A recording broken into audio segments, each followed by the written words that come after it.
Good evening, followers of fear.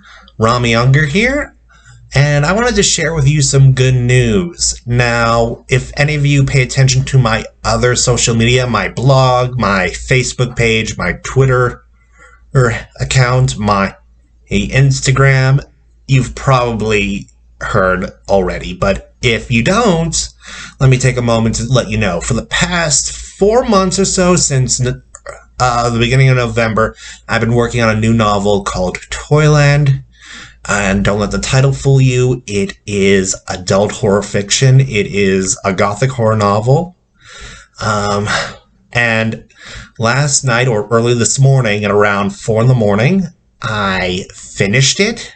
Wrote three chapters back to back over the course of 6 or 7 hours, and finished it all up. And obviously, gotta let people know that I finished another novel, so yay! And I would have made all these announcements right then and there. That's normally my MO. But it was 4 in the morning, and I was just exhausted, so I went to bed. After I got up, I made announcements on my other social media accounts, but I figured, heck, might as well make one for YouTube as well, because I do not contribute to my YouTube channel enough. Granted, I don't have that much to contribute. I could do plenty of vlogs about writing and horror in general, but I feel like I get the message out on those much better through writing. So I do it across blog posts and Facebook and Twitter. But I wanted to make something for the YouTube audience.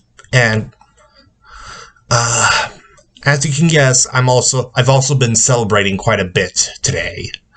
I made the announcements, obviously, on my social media. And I ordered pizza earlier. That was fun to eat while watching Doctor Who. Crazy new episode, by the way. I cannot wait for next week. And I've been drinking something that I only drink when I have something big to celebrate like this. That would be Brothers Drake Mead. And mead is honey wine, for those of you who don't know. And this stuff is made by Brothers Drake Meadery, and it's made here in Ohio with locally grown and raised ingredients, and they're not sponsoring me. I just love their stuff, and I love telling people about their stuff. It is delicious. And honestly, if you can get some, I highly recommend you do. Oh, that is good honey wine. So, if you don't know what Toyland is about, let me take a moment to just tell you about it. It's a Gothic horror novel, which is, Gothic horror is the subgenre that's usually associated with haunted houses, though it doesn't necessarily have to have a haunted house. It's normally about places like the Overlook Hotel or the Hill House, places that have a very long and dark history to them, and anything that enters that place might become corrupted or just lose all their sanity. And it is very concerned with the setting. Locations in Gothic horror generally tend to become characters themselves, like the Overlook in The Shining, or Kill Creek in the novel of the same name by Scott Thomas, which, by the way, is my favorite horror novel these days, and I cannot recommend enough. Again, not sponsoring, I just love telling people about it. And Toyland takes place at a boarding school in southern Ohio. I think those still exist. And in this school, a bunch of students find out that a ghost with a connection to the school's founding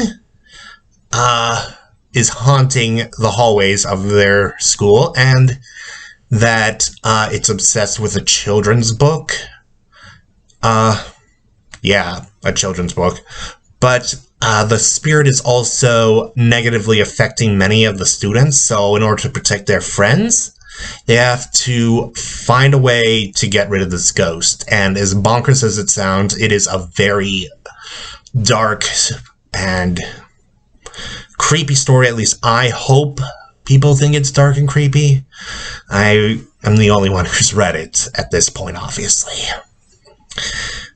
But it took me about 4 months to write it. I started it in November for National Novel Writing Month. You try and write a single novel of about 50,000 or more words in a month. Obviously, it took a bit longer, about 4 months, and it's now 97,000 words long. And for context, that's about 20,000 longer than the first Harry Potter novel. So, yeah, that's where I am right now, just letting people know about this novel, and that I finished it, and that I've got plenty of reasons to celebrate. So, what's next, you might be asking yourself. Well, I normally let a project like Toyland lie for a little while. Let myself get some distance from it before I go back to edit it. Because that's just what I do. I let myself have some time to get refreshed so that when I do edit the story, I can look at it with fresh eyes and give it the attention it deserves. And after the second draft is done, maybe I'll try and find a publisher, maybe I'll self-publish it. I've done both in the past, or maybe I will wait a while and do a third draft. Honestly, you gotta do as many drafts as possible until you can't do anything more to improve the story. Rose, my previous novel, it took 7 drafts to get that ready for publication, and the effort was worth it if you've read Rose, but I don't want to let Toyland out until it's ready. And speaking of which, I hope Toyland does not take the same amount of time that Rose did to get ready for publication, because that took a total of 5 years. I do not want to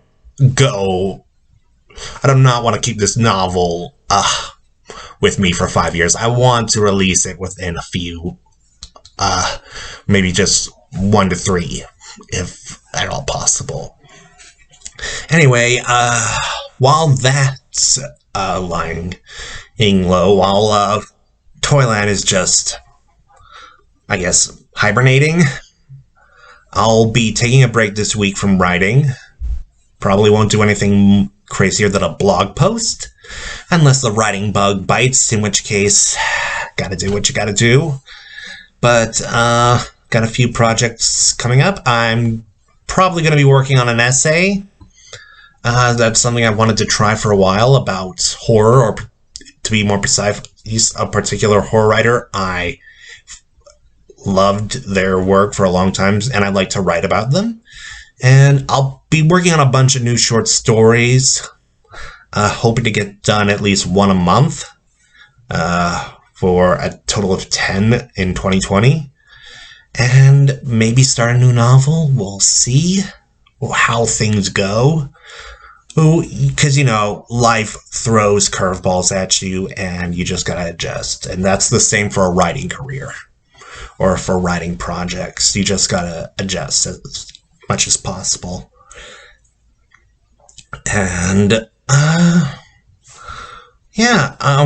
hopefully this year as well, I'll edit Toyland as well. We'll just see where things go. And I will make sure to make announcements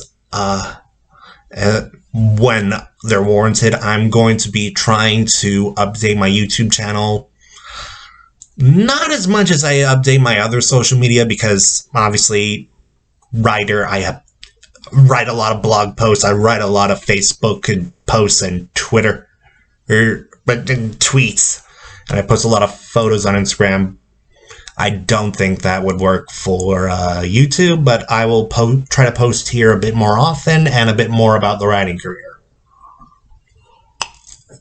and just the progress on these many projects of mine. So I hope you're excited to read Toyland eventually. I'm very excited to share it with you, hopefully in the near future, relatively speaking. And I'm hoping to have more announcements in the future, let you know about publications of short stories. In the meantime, if you want to read Toyland, but obviously it's not out, might I recommend my novel Rose. This has been out about 8 months, and I've gotten some really great feedback. Now, Rose is it's not Gothic horror, but it's got an equally crazy plot. It's about a young woman who starts turning into a plant creature, and that's just the start of her problems. Her name's Rose Taggart. Yeah, she's the story's named after her, and she wakes up with the last 2 years of her life erased from her memory, and she doesn't have a lot of time to focus on that because within a few minutes she transforms, she becomes a plant creature. And it's not helped that the person who's taking care of her in this new state, Paris Kuiper, is holding back some secrets from her. He says he cares for her and he wants to take care of her in her newfound state, but there are things about him that would make you pause. So this is available from Amazon and Audible. Please check it out. If you are looking for something scary and a little bit weird to read, and if you like it, please leave a review on whatever website you bought it from, because that lets me know what you thought, and that helps me out in the long run. It lets other people know whether or not they should read this book. And while I've got your attention, this is the Binge-Watching Cure 2 from Clarion Books, and I'm very happy to announce that I got a short story published in it. It's an anthology. The book has a bunch of stories from a bunch of different writers, horror stories, and they get longer and longer and longer as you read each successive story. The first one is like Twitter size, the next is about 500 words, and there's like 1,000. And the idea is that you slowly wean yourself off like Netflix or other streaming services. You binge by binge reading horror stories. And that's the Binge-Watching Cure 2. My contribution is called Car Chasers. It's the 8,000 word story. And it's about Fast and Furious style street races, only with ghosts involved. Yeah, I like to take weird ideas and just turn them into scary stories. So you can find this on Amazon in paperback and ebook. And I would highly encourage you to read it, not just because I'm in here, though I guess that is one reason to read it, but because there are a lot of great stories in here, a lot of scary stories that would terrify and entertain you, and you just got to check out these authors. They are great. I am so happy to be in a book with them. So, yeah. Rose and the Binge-Watching Cure 2, Volume 2, or just 2, both available from Amazon. Rose is also available from Audible, read by the amazing Sarah Parlier. She does a fantastic job of reading, and I had the chills listening to her voice as she read my story. It honestly was amazing. Anyway, I hope you enjoy the stories if you read them. I hope you get a chance to read Toyland in the near future, and I will definitely be back at some point. So until next time, my followers of fear, good night and pleasant nightmares.